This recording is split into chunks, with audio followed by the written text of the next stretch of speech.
Stand by. Message follows. Alpha, Tango, Golf, Lima. The life of a launch officer is really kind of Pavlovian. You have been trained and conditioned so thoroughly, you kind of march lockstep into a very well-rehearsed script that's driven by checklists. Step 1, launch keys inserted. Roger. We would jump up, unlock our safe, take out codes, check the codes against the message, then proceed through a launch checklist that takes about 1 minute to carry out. Let's enable the missiles. Program Roger. flight switch, enable. Flight all, LFO, unlock code inserted. Stand by. Unlock codes inserted. Enable switch, enable. Enable.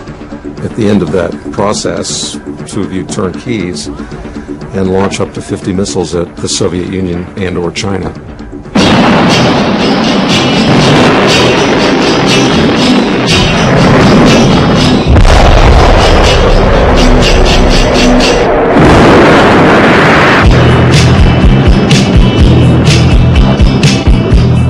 Today, the posture of the United States and Russia is exactly the same as it was during the Cold War.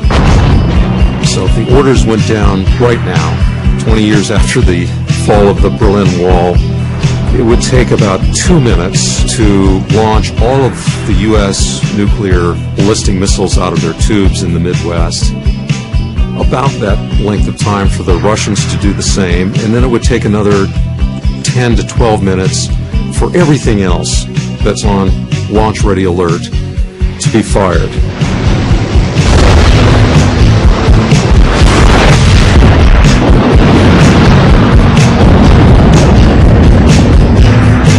So that within 15 minutes, all of the forces on launch ready alert would be in the air on their flight to the other side of the planet. 2,000 bombs, strategic nuclear weapons, very high yield. And they could kill over 100 million Russians and Americans within 30 minutes.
Love you all.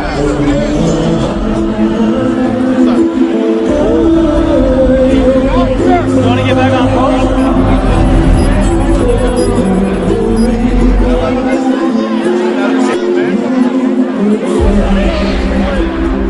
In the first millionth of a second, the fireball is 500 feet across.